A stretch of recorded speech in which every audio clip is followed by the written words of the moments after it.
اعوذ باللہ من الشیطان الرجیم بسم اللہ الرحمن الرحیم یا ایہا الذین آمنوا لا تقولوا راعنا وقولوا انظرنا واسمعوا وللكافرين عذاب أليم صدق اللہ العظیم۔ حاضرین و ناظرین، یہ سورہ بقرہ کی ایک آیت ہے جس کی تلاوت کی گئی آیت نمبر 104 104۔ یہودیوں کی شرارتیں، ظاہر بات ہے کہ اس سے ہر وہ شخص واقف ہے جو قرآن مجید کا مطالعہ کرتا ہے۔ یہودیوں کی بہت سی شرارتیں چلی آ رہی ہیں۔ ان میں سے ایک شرارت یہودیوں کی حضور اکرم صلی اللہ علیہ وسلم کے زمانے میں یہ تھی کہ حضور اکرم صلی اللہ علیہ وسلم کی گستاخی کیا کرتے تھے،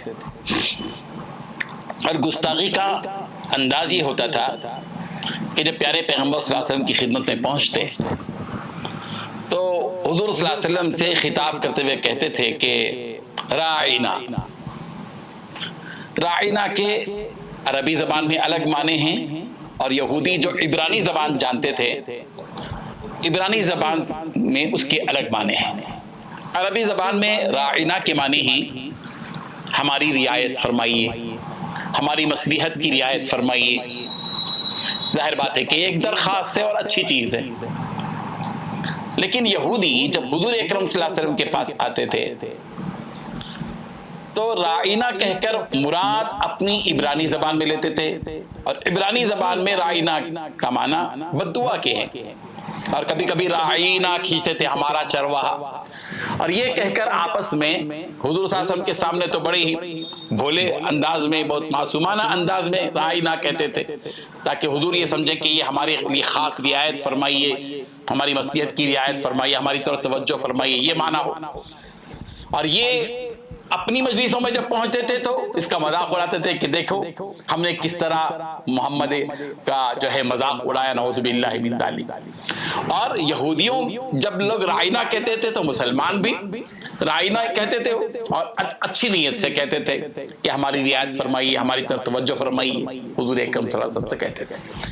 تو یہودی اندر سے بہت خوش ہوتے تھے کہ دیکھو ہم کہ حضور کے چاہنے والے بھی وہی الفاظ کہتے ہیں جو ہم وہی لفظ کہتے ہیں جو ہم کہتے ہیں۔ یہودیوں کی شرارت تھی یہ۔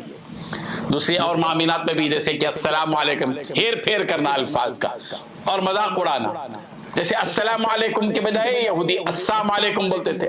السلام علیکم اور السلام علیکم میں بڑا فرق ہے۔ السلام علیکم تم پر سلامتی اور السلام علیکم تم پر موت ہو۔ اس قسم کی ہیرا پھیری کا کام یہ یہودیوں کی چال بازی تھی، ان کا وتیرہ تھا، ان کی بدمعاشی تھی۔ حضرت سعد ابن معاذ رضی اللہ عنہ عبرانی زبان سے واقف تھے۔ جب یہودی آپس میں اس طرح کی باتیں کرتے، راعینا کہتے تھے، تو ان کو عربی عبرانی زبان میں اس کے بد دعا کے ہونے کا علم ان کو موجود تھا، اس لیے انہوں نے یہودیوں سے کہا کہ اگر حضور صلی اللہ علیہ وسلم کی بارگاہ میں تم یہ لفظ استعمال آئندہ کرو گے تو تمہاری گردن مار دوں گا۔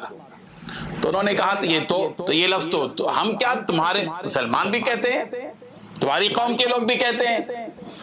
تو اس وقت میں قرآن مجید کی یہ آیت نازل ہوئی کہ یا ایھا الذین آمنوا، اے ایمان والو، لا تقولوا راعنا، تم محمد عربی صلی اللہ علیہ وسلم کی خدمت میں جب پہنچو اور تمہارا مقصود یہ ہو کہ سرکار تمہاری طرف متوجہ فرمائیں، تو راعینا کا لفظ اب استعمال مت کرو، وقولوا انظرنا، اور نبی کی خدمت میں تم جب یہ چاہو کہ نبی تمہاری طرف متوجہ ہوں اور تمہاری مصلحت کا خاص رعایت رکھے، تو نبی سے انظرنا کا لفظ استعمال کرو کہ آپ ہماری طرف دیکھیے، ہماری طرف توجہ فرمائیے، یہ لفظ استعمال کرو۔ واسمعوا، اور سنو غور سے اس بات کو کہ وَلِلْكَافِرِينَ عَذَابٌ أَلِيمٌ، کافروں کے لیے دردناک عذاب ہے۔ اور یہ معنی بھی ہے کہ واسمعوا، اطاعت کرو جو بات ہم کہہ رہے ہیں، کہ انظرنا کا جو لفظ کہہ رہے ہیں تو اس کو مانو، سنو، یعنی اس پر عمل کرو، اس کی اطاعت کرو۔ اب آئندہ سے نبی کی خدمت میں کوئی مومن و مسلمان رائنا کا لفظ استعمال نہیں کرے گا، بلکہ سرکار کی خدمت میں انظرنا کا استعمال کرے گا، کہ کہیں سرکار کی دل شکنی نہ ہو، نبی کی گستاخی نہ ہو۔ وَلِلْكَافِرِينَ عَذَابٌ علیم، اور کافروں کے لیے، ایسے لوگوں کے لیے جو نبی کی گستاخی کرتے ہیں، دردناک عذاب ہے۔ اس آیت سے یہ معلوم ہوا کہ کسی کا بھی مذاق اڑانا، اس مذاق اڑانے کے لیے کوئی ایسا لفظ استعمال کرنا یا جملہ استعمال کرنا، شریعت نے اس سے منع کیا ہے۔ ظاہر ہے کہ جس سے دل ٹوٹتا ہو، کسی کی دل شکنی ہوتی ہو۔ ہم بھی بعض مرتبہ انجانے میں، بھولے پن میں، غفلت سے بعض مرتبہ کسی کے سامنے ایسے کہہ دیتے ہیں جس سے اس کا دل ٹوٹتا ہے، اس کا مذاق اڑانے کے مترادف ہوتا ہے۔ اس لیے یہ معاملات ہے، یہ حقوق العباد ہے، اس میں بہت آدمی کو چوکنا، باخبر، متنبہ ہونا چاہیے، کہ کہیں ایسا نہ ہو کہ ہمارے کسی لفظ کی وجہ سے بعض مرتبہ ہم کسی کے حق میں کوئی ایسا لفظ کہہ دیتے ہیں۔ منع کیا گیا ہے اس کو، کسی کا تمسخر کرنا۔ لا يسخر قوم من قوم عسى ان يكونوا خيرا منهم ولا نساء من نساء عسى ان يكن خيرا منهن، کہ کوئی مرد کسی مرد کا مذاق نہ اڑائے۔ این ممکن ہو کہ جس کا مذاق اڑایا جا رہا ہو اللہ کے پاس تم سے بہتر ہو جو مذاق اڑا رہا ہے۔